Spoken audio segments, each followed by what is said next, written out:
की 132वीं जयंती के अवसर पर पूरे देश में इस महामानव की जन्म जयंती पूरे देश में मनाई जा रही है।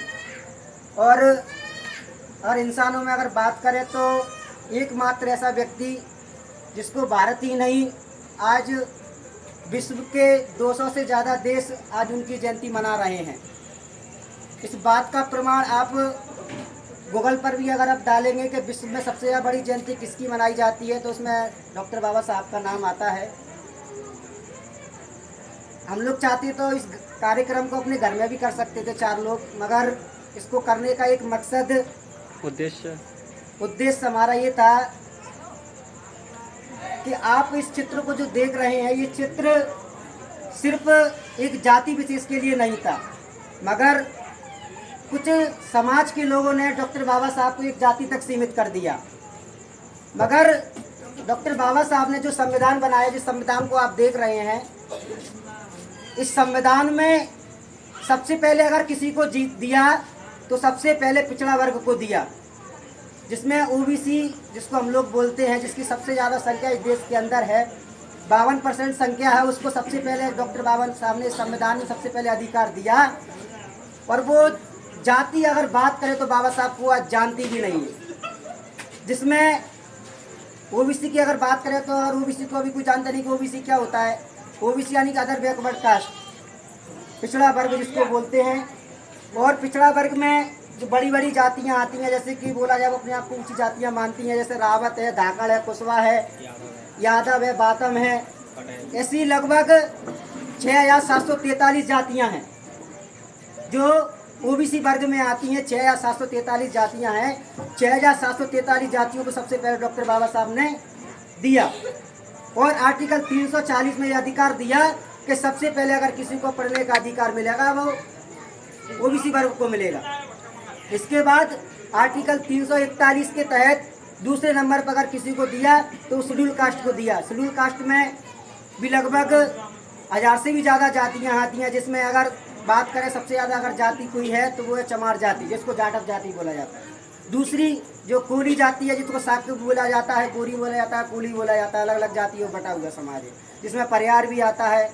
इस तरीके से 1000 से भी जातियाँ शेड्यूल कास्ट में आती हैं। इसके बाद आर्टिकल 342 में तीसरे नंबर पर अगर किसी को दिया तो वो दिया आदिवासी, जिसको शेड्यूल कास्ट ट्राइब बोला जाता है, आदिवासी वर्ग। इसके बाद चौथे नंबर पर अगर किसी को दिया तो जो अलग अलग धर्म के कैटेगरी के लोग हैं, जिसमें मुस्लिम है, सिख है, ईसाई है, बुद्ध है, जैन, इस तरीके से जो समानता को मानने वाले धर्म हैं, उनको डॉक्टर बाबा साहब ने दिया।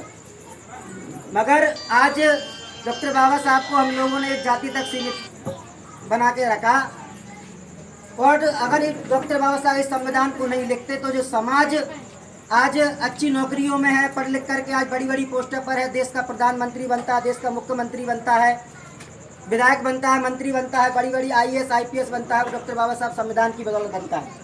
क्योंकि इस समाज को पढ़ने लिखने का अधिकार नहीं था। 1950 में जब संविधान लागू हुआ, इसके बाद हमारे समाज को पढ़ने का अधिकार मिला। इससे पहले इस समाज को पढ़ने लिखने का अधिकार नहीं था। नहीं, हमारे समाज को अगर बात करें मनुस्मृति के आधार पर, 1950 से पहले इस देश के अंदर मनुस्मृति लागू थी और मनुस्मृति में दोपहर के समय में इस समाज को निकलने का अधिकार नहीं था। अगर ये समाज अच्छा बोल दिया जाता था, अपने मुंह से अच्छी बात बोल दिया जाता था, तो उसके मुंह में शीशा पिघला करके डाल दिया जाता था। अगर ये समाज अपने कानों से अच्छी बातें सुन लिया करता था तो इनके कानों में शीशा पिघला करके डाल दिया जाता था। अगर ये समाज अच्छी बातें अगर बोलता था तो इनके कानों में दर्द होता था। इस समाज की महिलाओं को दोपहर में निकलने का अधिकार नहीं था। जो अपर कास्ट की जो जातियां थी वो दोपहर में निकल नहीं पाती थी। अगर आप गांव में अभी भी जाओगे, जो अपर कास्ट के घर होते हैं, अगर ब्राह्मण, क्षत्रिय, वैश्य की अगर बात करें तो हमारी समाज की महिलाएं जब इनके घरों के पास से निकलती हैं तो अपनी चप्पलों को अपने हाथों में लेकर के निकलती हैं। इस तरीके की व्यवस्था अभी भी गाँव में बनी हुई है। मगर आज अगर बात करें तो शहर के अंदर जो पढ़ा लिखा वर्ग है, थोड़ी उनके अंदर शिक्षा जागृति आई तो हमको लगने लगा कि इस देश के अंदर जातिवाद खत्म हो गया, छुआछूत खत्म हो गया। मगर आप गाँव में जाओगे तो आपको जातियाँ देखने को मिलेंगे, छुआछूत देखने को मिलेगा। ये कारण है हमारी जागृति ना होना।